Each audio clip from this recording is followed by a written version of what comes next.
लोकसभा चुनाव संपन्न होने के बाद अब मध्य प्रदेश में 4 विधानसभा सीटों पर उपचुनाव होने की तैयारी शुरू हो चुकी है, जहां विधायक से सांसद बनकर केंद्र की राजनीति में पहुंचे केंद्रीय मंत्री शिवराज सिंह चौहान को अब बुधनी विधानसभा सीट से इस्तीफा देना होगा।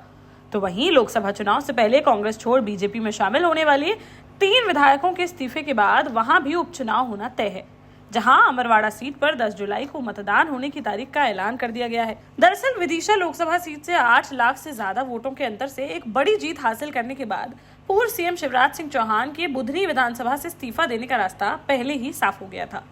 जहां रविवार को उन्हें मोदी मंत्रिमंडल में शामिल कर केंद्र सरकार में एक अहम जिम्मेदारी भी सौंप दी गई है, जिसके बाद अब उन्हें बुधनी की विधानसभा सदस्यता से इस्तीफा देना होगा। बताया जा रहा है कि 18 जून तक वह विधायक पद छोड़ सकते हैं, जिसके बाद यह विधानसभा रिक्त घोषित कर दी जाएगी, जहां फिर उपचुनाव कर यहां से नया विधायक चुना जाएगा। शिवराज के अलावा ज्योतिरादित्य सिंधिया भी राज्यसभा सांसद पद से इस्तीफा देंगे।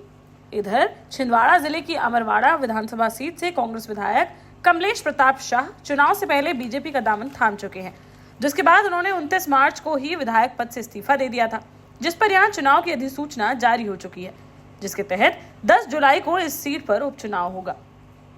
उधर दूसरी ओर विजयपुर से कांग्रेस विधायक रामनिवास रावत 30 अप्रैल को सार्वजनिक तौर पर बीजेपी ज्वाइन कर चुके हैं। इसी तरह बीना विधायक निर्मला सप्रे ने भी लोकसभा चुनाव के दौरान चुनावी सभा में बीजेपी ज्वाइन कर ली थी, लेकिन इन दोनों ही विधायकों ने अब तक अपने विधायक पद से इस्तीफा नहीं दिया है। बताया जा रहा है कि कांग्रेस दोनों ही विधायकों का इस्तीफा कराने के लिए नेता प्रतिपक्ष उमंग सिंगार के माध्यम से विधानसभा के 1 जुलाई से शुरू होने वाले सत्र के दौरान विधानसभा अध्यक्ष से शिकायत करने की तैयारी कर रही है, जिसके बाद इनकी सदस्यता को लेकर भी स्थिति साफ हो जाएगी और फिर यहाँ भी उपचुनाव होगा। फिलहाल देखना होगा कि सबसे ज्यादा चर्चाओं में बनी बुधनी विधानसभा सीट से शिवराज के बेटे कार्तिकेय उनकी राजनीतिक विरासत को आगे बढ़ाएंगे या फिर परिवारवाद के आरोप से बचने के लिए पार्टी किसी और को मौका देती नजर आती है, जिसके प्रमुख दावेदारों में पूर्व सांसद रमाकांत भार्गव का नाम भी शामिल है।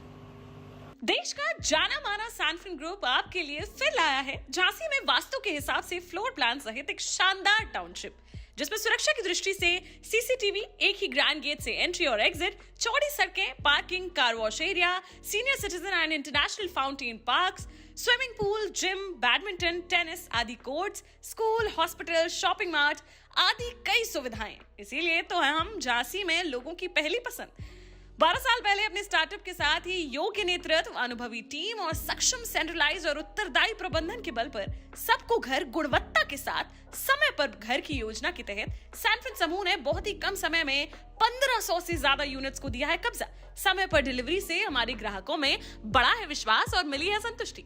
सैनफिन समूह ने बहुत कम समय में Sanfin Ashok city, green homes residency, green homes city, Sanfin Ashok valley, Delhi public school, Sanfin शाखा, केन सैनफिन अस्पताल सहित कई अन्य परियोजनाओं के साथ नई झांसी के निर्माण में स्थापित किया है एक बड़ा मुकाम। तो आप भी आज ही आइए अपने परिवार के साथ और कीजिए अपने सपने साकार।